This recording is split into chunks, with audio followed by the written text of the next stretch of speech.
Le nouveau design du DAF XF a été très réussi. Alors forcément, DAF nous refait le même coup avec les CF et LF. Vu de l'extérieur, les lignes sont harmonieuses. La calandre est plus grande pour un meilleur refroidissement, Euro 6 oblige. Sur la face avant, les transporteurs auront vraiment la place pour être reconnus par leurs clients.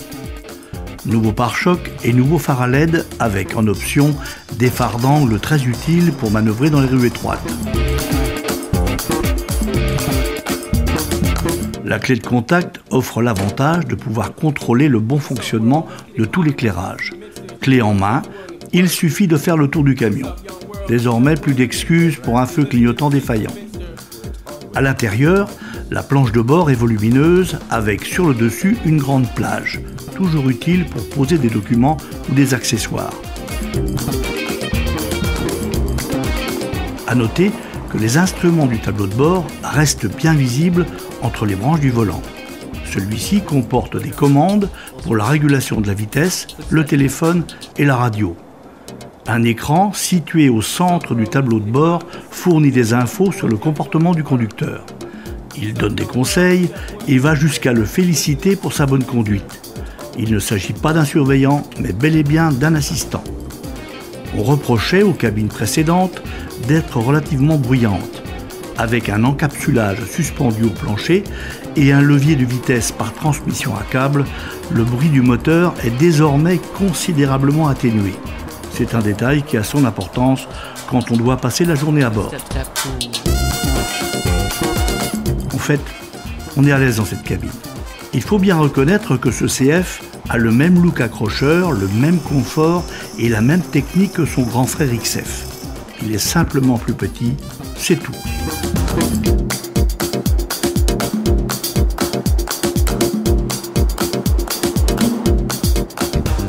Le CF qui m'a été confié pour cette prise en main est doté d'une boîte automatisée AS-Tronic qui est rapide et précise. Cette précision est due en partie à la nouvelle pédale d'accélérateur qui permet de mieux doser les gaz. Et chacun sait que le dosage des gaz influe sur la succession des rapports. Tout est lié.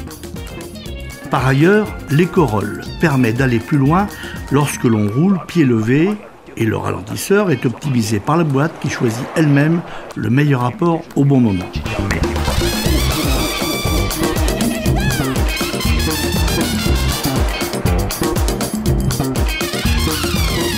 Le circuit tracé par DAF dans les Ardennes belges propose des portions de route assez étroites, des traversées de villages ainsi que des portions d'autoroute. Tout cela correspond bien à l'usage polyvalent du CF. La suspension se sort plutôt bien des différentes situations. Le parcours, trop court évidemment pour se faire une idée complète, a l'avantage de me faire profiter d'une belle région sans que mon attention soit complètement accaparée par la conduite. Pour conclure, je pense que le CF peut être considéré comme une alternative pour certaines missions longue distance.